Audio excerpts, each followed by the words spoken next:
आदाब, मैं हूं मुमताज आलम रिजवी और मैं बात करूंगा आरएसएस के चीफ डॉक्टर मोहन भागवत की। मोहन भागवत का बयान इन दिनों काफी चर्चा में है। ये पहला मौका नहीं है जब मोहन भागवत ने मंदिर मस्जिद की सियासत को लेकर के बयान दिया है। दरअसल मोहन भागवत इस बात से नाराज हैं, इस बात को लेकर के फिक्रमंद है कि जिस तरह की सियासत मंदिर मस्जिद को लेकर के हो रही है वो मुल्क के लिए ठीक नहीं है। उन्होंने अपने एक बयान में कहा कि अयोध्या का मामला था, वो मामला हो गया, लेकिन अब यह देखा जा रहा है कि कुछ लोग मंदिर मस्जिद की बात करके हिंदुओं के लीडर बनना चाहते हैं। वो ये समझते हैं कि अगर हम मंदिर करेंगे, मस्जिद मंदिर ढूंढेंगे तो हम हिंदुओं के बड़े लीडर बन जाएंगे। लेकिन ये अतिवादिता जो है वो ठीक नहीं है, ये अच्छा नहीं है। क्यों हर मस्जिद में मंदिर ढूंढा जाए? तो इस तरह का बयान उन्होंने दिया है। अब इसको लेकर के बड़ी चर्चा हो रही है, बहुत सवाल उठ रहे हैं। सवाल ये उठ रहा है कि आखिर डॉक्टर मोहन भागवत ने ऐसा बयान क्यों दिया? मुसलमान भी इसको पचा नहीं पा रहे। हालांकि पहली बार नहीं है, इससे पहले भी डॉक्टर मोहन भागवत ने ऐसा ही बयान दिया था कि हर मस्जिद में शिवलिंग ढूंढना यह ठीक नहीं है। अब ये दूसरी बार बयान दिया है। तो मुसलमान दरअसल इसलिए नहीं पचा पा रहा है कि आरएसएस की जो पॉलिसी है, आरएसएस का जो नजरिया और आरएसएस का जो एजेंडा है, वो जाहिर है कि हिंदुस्तान में हिंदू राष्ट्र कायम करना है। तो फिर ऐसा क्या हो गया कि आज मंदिर की तलाश पे मोहन भागवत ने ऐसा बयान दिया? क्या यह बयान किसी साजिश का हिस्सा है? यह मुसलमान सोच रहा है, या इसके पीछे कोई अच्छी मंशा है? क्योंकि मुसलमान हो या जो पढ़ा लिखा तबका है वो ये बार बार कह रहा है कि आखिर ये जो भारत में भारत खोदो मुहिम चलाई गई है, इसका अंजाम क्या होगा, इसका नतीजा क्या होगा और कहां तक भारत खोदा जाएगा? संभल की मस्जिद, अभी ख्वाजा अजमेरी की दरगाह, इसके अलावा शाही जामा मस्जिद दिल्ली, इस पर भी सवाल उठाएंगे। इसके अलावा ताजमहल, कुतुब मीनार और न जाने कितनी लंबी फेरिस्त लिए घूम रहे हैं लोग। तो क्या वाकई इनको खोद दिया जाएगा? और अगर खोदा जाएगा तो इसका अंजाम क्या होगा? और क्या इस बात की इजाजत हमारा संविधान देगा? क्योंकि जब बाबरी मस्जिद राम जन्मभूमि पर फैसला आया तो उस फैसले में जो सुप्रीम कोर्ट की 5 रुकनी आईनी बेंच है, जो संवैधानिक पीठ है, उसने साफ साफ कहा है, साफ साफ लिख दिया है उसमें कि हम ऐतिहासिक जो गलतियां हैं उनको सुधारने का काम नहीं करेंगे, अदालतें हमारी उनको ठीक करने का काम अब नहीं करेंगी।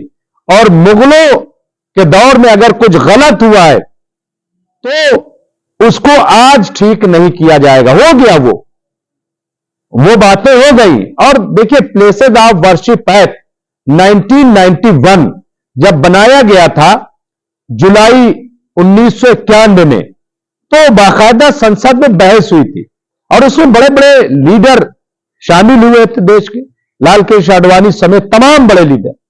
और उसमें यही बात कही गई थी कि दरअसल यह कानून ही इसीलिए लाया जा रहा है ताकि अब कोई नया बवाल देश में खड़ा ना हो, जैसा कि आज खड़ा कर दिया गया।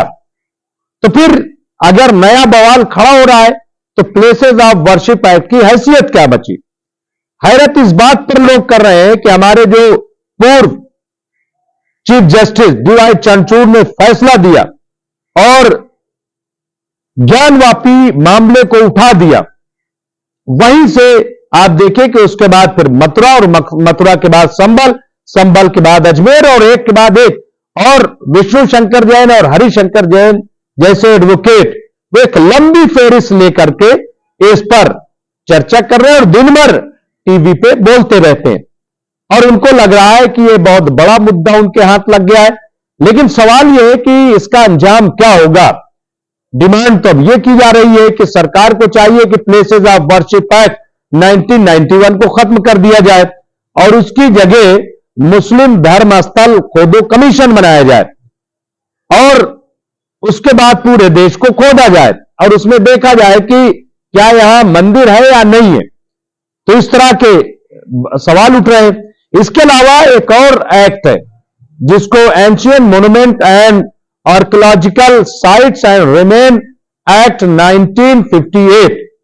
इसमें भी तमाम जो पुराने प्लेसेस हैं, न सिर्फ ये कि वो मजहबी धार्मिक बल्कि ऐतिहासिक जो जगहें हैं उनको कैसे प्रोटेक्ट किया जाएगा, कैसे बचाया जाएगा, ये साफ साफ उसमें लिखा गया। अब जो लोग मुकदमे कर रहे हैं दरअसल उनका यह कहना है कि हम तो देख रहे हैं कि नीचे क्या था और उसका निकाल के हम बयान करें, यानी जो ऊपर दिखाई दे रहा है 400 साल 500 साल उससे लेना देना है, उसके नीचे क्या था। यानी बात हो रही है 15 अगस्त 1947 तक की, लेकिन वो उसको नहीं मानने के लिए तैयार। यानी कुल मिलाकर के इसमें राजनीति हो रही, इसमें सियासत हो रही है और देश जो लोकतंत्र के एतबार से एक मजबूत देश खड़ा हुआ, हो सकता है इसके पीछे कोई बाहरी देशों की साजिश हो कि देश को खोखला किया जाए, कमजोर किया जाए। जिस तरह से बांग्लादेश में हालात है, जिस तरह पाकिस्तान में हालात है, अफगानिस्तान में हालात है और कुछ और जगहों पर कि उथल पुथल मची हुई है और वहां का लोकतंत्र जो है वो दिन पर दिन कमजोर होता जा रहा है या खत्म होता जा रहा है, जबकि भारत का लोकतंत्र बहुत मजबूत है। तो हो सकता है कि कोई ऐसी साजिश हो कि भारत के लोकतंत्र को भी कमजोर किया जाए। तो क्या वाकई ऐसा है? और अगर ऐसा है तो इसको रोकना बहुत जरूरी है और शायद डॉक्टर मनमोहन सिंह ने इसीलिए यह बात कही है। बार बार पिछले जमाने में चले जाते हैं, जबकि मेरा यह कहना है कि यह देश जो है वो अकबरनामा से नहीं चलेगा, बाबरनामा से नहीं चलेगा, तुज़िके जहांगीरी से नहीं चलेगा, आईने अकबरी से नहीं चलेगा। यह देश तो डॉक्टर भीमराव अंबेडकर के द्वारा बनाए गए संविधान से चलेगा और हमें यह बात को समझना पड़ेगा कि यह देश जो है वो बहुत ही स्ट्रांग है और स्ट्रांग होने की वजह यह है कि हमारे यहां संविधान का राज चलता है।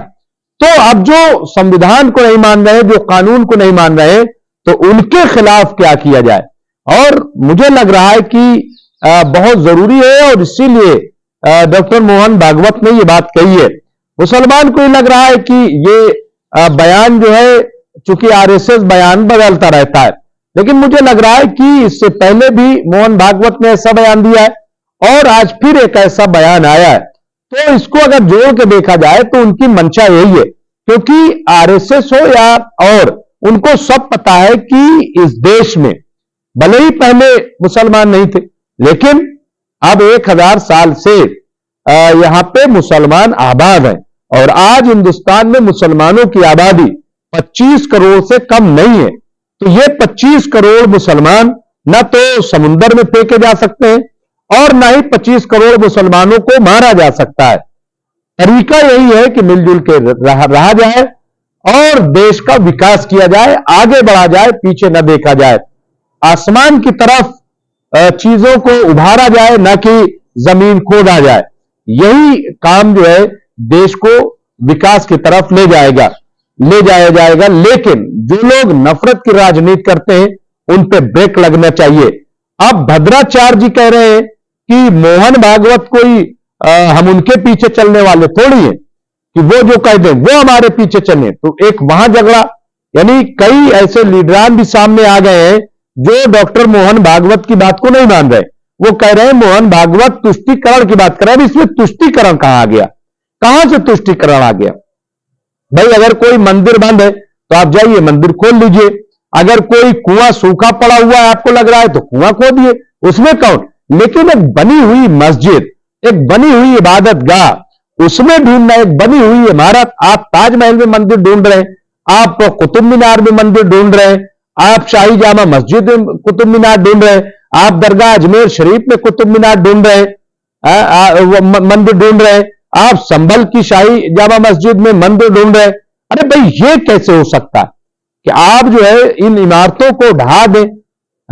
तो अब ये बात कही जा रही है कि साहब पहले पूर्वज जो है वो हिंदू थे, बिल्कुल हिंदू थे, फिर 1400 साल से पहले आप देखिए फिर इस्लाम नहीं आया था, तो या जब भारत में नहीं आया था, लेकिन अब तो मान गए ना, अब तो वो इस्लाम कबूल कर लिया। पहले तो लोग नंगे घूमते थे, जैसा कि इतिहास में लिखा जाता है, कपड़े ही नहीं पहनते थे। अभी भी बहुत सारी कौमें ऐसी हैं, आप देख लीजिए जाकर के, जो जंगलों में रहती है कि लिबास कम पहनती है। तो ये जो पहले की बात है भाई, लेकिन उसके बाद चीजें पहले आज जैसी टेक्नोलॉजी नहीं थी, आज टेक्नोलॉजी है। पहले लाइट नहीं थी, चिराग में लोग रहते थे, आज लाइट में रहते हैं, बिजली में रहते हैं। पहले मोबाइल नहीं था, आज मोबाइल नहीं। तो चीजें बदलती रहती है। कहते साहब पहले तो ऐसा था, तो क्या पहले ऐसा था कि पत्थर से मार के जानवर कच्चा खा लेते थे, तो क्या कोई आज खाएगा? कोई खाएगा? मुमकिन ही नहीं। तो इसलिए मुझे लग रहा है कि इन सब बहसों में पड़ने के बजाय देश को विकास की तरफ ले जाने की जरूरत है। और डॉक्टर मोहन भागवत ने जो कहा है, दरअसल वही सच्चाई है। अब इसमें कहीं कोई शक व शुबह की गुंजाइश नहीं है। आरएसएस ने हालात को देखा, देश को एक सही दिशा में ले जाने की बात की है, उस पर अमल करना बहुत जरूरी है। बहुत बहुत शुक्रिया।